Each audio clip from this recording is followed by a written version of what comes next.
live from Studio B and KPRC2. Houston Life starts now. TGIF. Happy Friday, everyone, and welcome to Houston Life, July 30th, 2021. I'm Derek Shore. And I am Lauren Kelly. Thanks for joining us online tonight, you guys. Yeah, the last weekday in July. The next time we join you on Houston Life, it'll be August. I can't believe it, which just reminds me because my mom's birthday is the first week of August. So I think I know what I want to get her as a gift, but I need to make sure that my sisters are involved so we can split up the cost. Can you tell us what you're going to get her? She might see this. That could be bad. Yeah, I'm going to wait. Okay. I'm going to wait and lock it down first, and then I'll tell you guys. Okay, we can't wait. You know who else has a birthday in August 9th? Courtney Zavala. I did know that. We need to also start working on her gift, too. We do. Her gift. Working on her praise. Speaking of Courtney and Joe Sam, our entire Houston Life team, we were out last night at Discovery Green for our second night in a row, having our official Olympics watch party. And it was so great to be out there and interact with some of our KPRC2 viewers. You know what's so wonderful about our viewers is they come out and they just join in no matter what, right? We're sweating, we're hot, and it was just so fun, though, to have our trivia questions and to have them ask us questions. I had a really great time with it. I had such a great time as well, and for me, it was a reminder of just how much I love this job. And you all who watch the show, I mean, we wouldn't have a show if we didn't have viewers who watched it, right? Absolutely. And when we connect with viewers, when we're out in the community or even just out of the grocery store when someone stops us to chat, it's not just, another number or face in the crowd. I mean, people tell us their stories. We met people yesterday at Discovery Green from Katy and from Spring and from Clear Lake, and a guy who's a school teacher and a football coach and the head of the English department and raising his grandson and caring for a sick wife. I mean, people tell us their incredible life stories and how they watch Houston Life and how they've connected with us during COVID, and it means the world to us. So thank you so much for tuning in every single day. And Derek, just to add to that, think of all the areas that they said they were from. Alvin and Cypress and Conroe and Katy. I mean, all points of the city, right? Coming just to come and say hi, which is just so wonderful. Yeah, really well, special. we love you guys. Thanks for watching the show, and hopefully we'll bump into each other in person someday if we haven't already. Yeah, but I loved watching the Olympics on the big screen. That was the funnest part. It was cool, right? But we have to get to this. KIEFER, I don't know if you have heard this story. She won a gold medal while in medical school. Like, as if one thing wasn't enough, right? If medical school alone wasn't enough, if winning a gold medal wasn't enough, no, she wouldn't do them both at the same time. How did she do the training for the Olympics and also keep up with her studies? I have no idea. She's 27 years old. She wants to be a doctor. She took a break from fencing to enroll in medical school in Kentucky. There she is right there on the screen.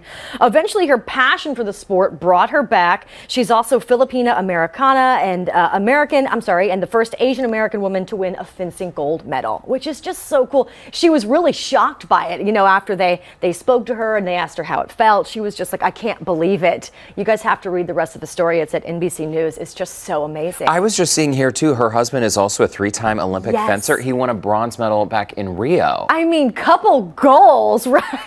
They're both Olympic medalists. Overachievers, yeah. Olympic medalists, and doing cool things in their personal lives as well. So wonderful. Yesterday, Courtney and I were chatting about Olympians and their day jobs, right? I mean, we think of Olympians as just being full-time, day in and day out athletes, which some of them are, right? But a lot of them also are in school or they have jobs. I mean, we talked about, dentists who are also Olympians, and it's just funny. It sort of reminds me of when you were little and you would go to the grocery store and you'd run into like your teacher from school. Yeah. And it was very confusing. Like, wait a minute, why aren't you in the classroom right now? Think about Chef Dawn Burrell, right? She's the chef, but she was also an Olympian. Like, it's crazy. No biggie. An Olympian, long jumper. It's fine. Yeah, it's been great to see Dawn Burrell this week. So Suni Lee, Olympian Suni Lee on Team USA. She is the first Asian American to win all-around gold medal. We're so proud of her. Yes. A lot of people have been talking about the gymnastics team this year, women's gymnastics specifically, because Simone Biles is taking a bit of a moment there at the Olympics. We've got our fingers crossed. We'll see her compete again. But Suni Lee is, you can tell they're all just such tight friends, right? They're family. They're absolutely family. Yeah. Yeah, and it's such an inspiration to watch, inspiration to people all around the world. So this video surfaced. Suni Lee posted on Instagram her backyard balance beam. Check this out. So this is a bit of a throwback. There's That's little her. Suni. Yeah, it's her. And that is her homemade balance beam back home in Minnesota. And oh my goodness! It's still in their backyard today. How old could she be right there? Maybe 8? 7 I don't know. 8? I don't know if it's posted the year that this video was shot, but her dad built this beam, and like many Olympians, people come from all walks of life, right? Suni Lee did not come from a wealthy family who could spend all the money on the latest equipment. So her dad actually built that beam. Fast forward to today, she won the gold and the all-around. It gives me chills thinking of it. Yeah, I think of goosebumps on my arms right now. That's crazy. Isn't it cool? That's amazing. But we also have to jump from that. Something else is the fashion at the Olympics, right? And we're talking about the tie-dye bucket hat. Of course, Ralph Lauren has been designing the Olympics gear for quite some time now. But this is the bucket hat. They compared it to a bomb pop because it's like red, white, and blue. But this is the piece that everybody has been wanting, and apparently all the athletes got one upon arrival, of course. And if you would like one to represent Team USA, you can also get one for $69.50 on Ralph Lauren's website. POPSUGAR.com has more information. I'm chuckling because I mean Ralph Lauren has done the Olympics outfits for I don't know how many years now, but they're really cool. They're beautiful. The bucket hat.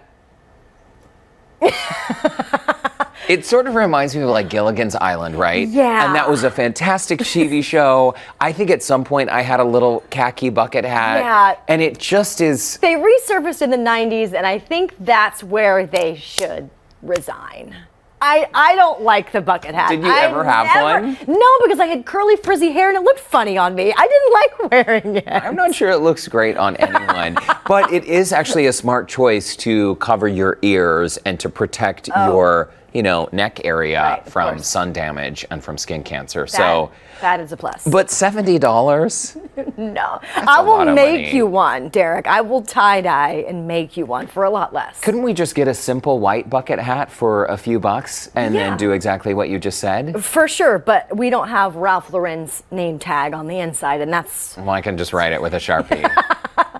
You know that I did that one time when I did not buy a pair of Converse shoes, so I bought a knockoff, and I wrote on the back, on the heel, in Sharpie marker, I wrote Converse. And it was so bad. I can't believe I just admitted that. But yeah, I did that. I think it's pretty cool. It's very inventive. Do you remember the Gerbeau jeans? Of course. And people would say, like, it's Gerbeau'd. Yeah, no, but it's French. It's Gerbeau. Gerbeau. So, single mom raised, we definitely did not have Gerbeau jeans. Like, we shopped at the outlet. Our jeans were a few bucks. I was proud of my few dollar jeans. I still wear cheap jeans. 40 bucks is my max, right? Totally. But the Gerbeau jeans, I remember, that name, even just, it sounds like I'm saying gerbil jeans.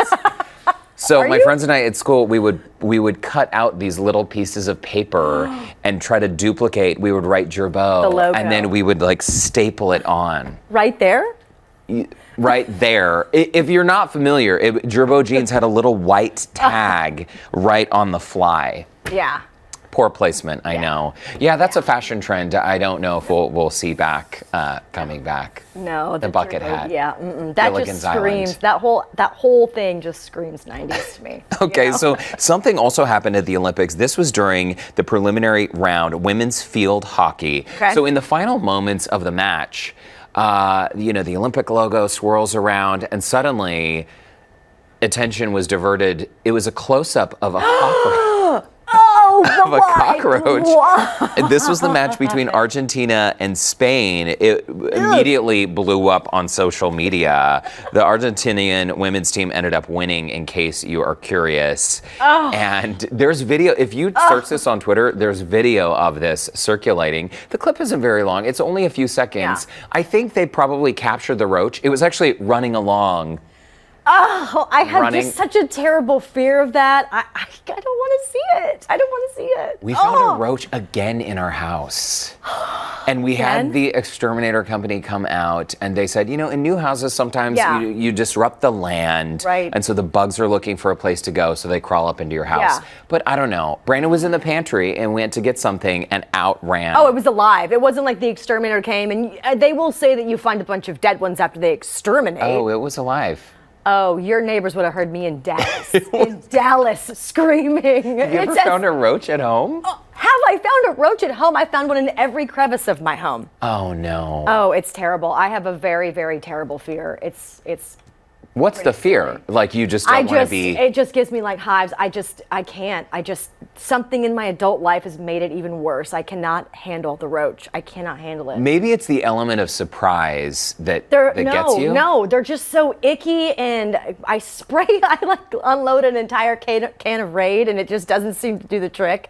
But I have to make sure that it doesn't run away because I need to know like where it is. You have to see it. Where it rests in peace. I mean, they are determined little creatures. Yeah. I remember once years ago, and well, whatever. I was living with someone. It didn't work out. Okay. And there was a roach one night in the kitchen. And because they like to, they like damp places and dark places like under the sink, right? So this roach was out in the kitchen. I was able to catch it it was like an In-N-Out burger cup, It was in the cup. And I smashed the roach and it was kind of twitching. I was like, oh, but I don't want to touch it. And the cup wasn't entirely closed. So it was in a cup with a lid partially off, and I stuck it in the trash. It was looking, quite dead, and I thought, okay, I'm just gonna leave it, whatever. Leave it there. Yeah. The next morning, it was gone. Oh no! Burn it down. Burn it down. Gone. Burn. And I looked in the trash. That roach had climbed out, and it was somewhere. They're sort of indestructible. I swear they have 900 lives. I don't know if I can come to your house now. I know. Well, I mean, here I'm the guy admitting we have roaches at our house. Oh my gosh, yeah.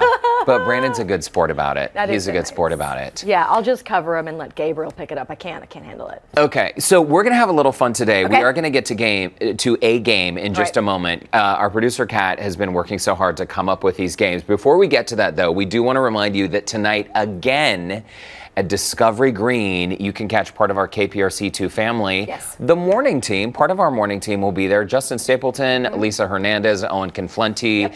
And the fun really starts around 4-ish, even though the watch party doesn't start until 7. Yeah, we've got things lined up, like little tricks up our sleeve until the Olympics start, so it's super fun. Yeah, but Derek, we got to get to our question of the day. We can't forget this. Let's do it. Today, we asked, from swatting mosquitoes to finding a parking spot at the Galleria, what should be an Olympic sport in Houston? That's a really, really good question, and you all have come up with some good responses. Yes, let's get to Debbie first. She says, floodwater rafting, cockroach karate, or freeway freestyle. Those are really good. See, the cockroach theme continues. Greg writes in the 200-yard dash from one's car to an air-conditioned building. It's true, a lot of people don't even go outside from May through October. That's right, and Norma says, mowing the lawn in under 20 minutes before temperatures rise 30 degrees. Oh my goodness. Yes, that's so true. All right, head on over to our Houston Life Facebook page and join the conversation. We're going to share more of your comments a little later on. Not surprising, a lot of the comments had to do with driving.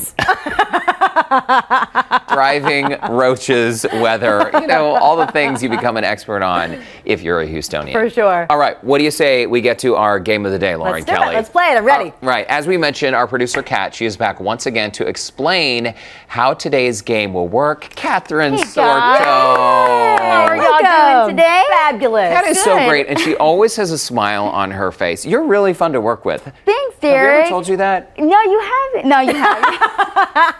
No, I think you have. Well, we love you, Kat. Okay, I've got some bells for you guys. I'm done. That is it. That is it. I'm not even touching Lauren, the fake it's one. okay. It's fake. I'll move it for you. Did that really scare you? Guys. All good. Really? Just a little roach. Crippling anxiety. Derek, we can't. Really scare you? Derek, please. It's plastic. It just looks too real. They really do look real. They do look really good. Derek, we can't ever get you. No. Cover that up. No, that didn't. I can't. Good job. Good job, Kat. Okay, guys, moving on to the game. Oh, I thought that was the game. That was it. No, we have a little more. Okay, so today we're playing a game in honor of Fun Fact Friday, okay? Okay. The game is called Shocked.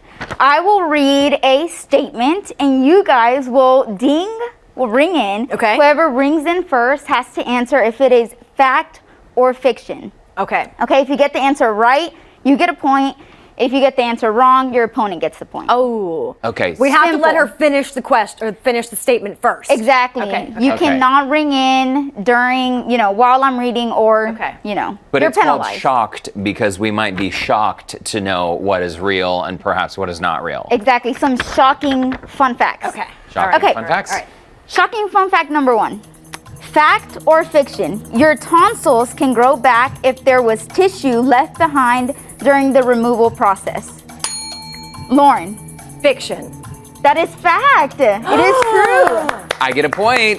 Gary All gets right. a point. That's nasty. So that's sort of like, It is. so it's like if you cut a worm in half, it'll grow yeah. back. Okay. Exactly. I really thought otherwise. Okay. Yeah. Interesting. Do you have your tonsils? I still do. Do you? I do. Oh, You? I do as well. Oh. Look at that. Ton- Take care of our tonsil- oral health. Okay, number 2. Fact or fiction? Even though Fruit Loops are different colors, they all have exactly the same flavor. Derek, I believe this is true. that is a fact. 1-1. Did you know that No, one? I didn't get a point. Derek Yeah. got my point. Yeah. See, I feel like Fruit Loops has duped us. So they because, really all the taste the same. Yeah, and I happen to love Fruit Loops too. Do you? Yes. I love Fruit Loops. I didn't think that you would have Are you Fruit serious? Loops. Well, Yeah. not as a breakfast cereal because it's all sugar, but Yeah. as like a little fun Snack.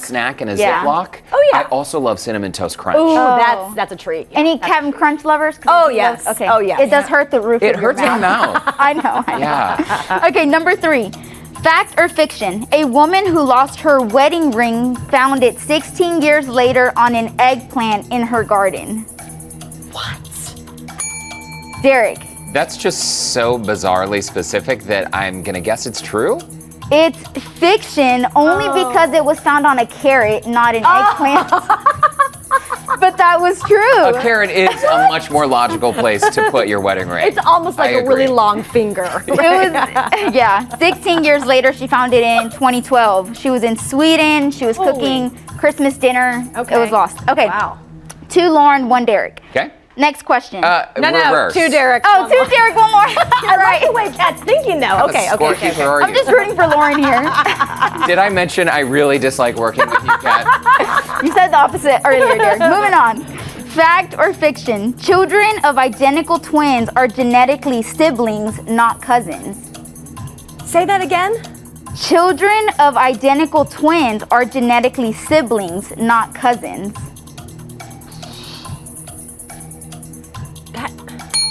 Lauren, Fact? it is a fact. Oh, I mean, Really? fact. I knew that. Really quickly, I'll explain. Cousins whose parents are identical twins share 25% of their DNA instead of 12.5, like regular cousins would. So full siblings share 50% of their DNA, half siblings share 25%. So children of identical twins actually have like half sibling DNA. That is crazy. Wow. I never Shocking considered fact. that. I'm shocked. That is shocking. Yeah, if only exactly. I were a twin. Okay, so we're tied up, Yeah, 2 yeah, to 2. yeah, Do we have Tied a up. tiebreaker? We do have a tiebreaker. Okay. Okay. Fact or fiction? A cloud can weigh more than 1 million pounds. A crowd? A cloud. I was like, depends on how many people are in the crowd. A cloud. Wait, a cloud can weigh more than 1 million pounds? Yes. I'm going to go ahead and just say that is a fact. That is a fact. No. Researchers have found that a single cloud weighs about 1.1 million pounds. They look all fluffy and, but they're actually heavier than the air beneath them. Wow. I'm shocked. Well, Lauren Lauren. Kelly, that is Thank a you so well-deserved much. win. Thank you. Great That was a great job. win. Thank you, Kat. That Good was job. amazing. Kat, That was thanks so fun. much. Thank you. I'll be back later. I'm just We kidding. can't, we can't wait. That was so so fun. It was fun. Great game, though. Stay tuned for more games next week, of course.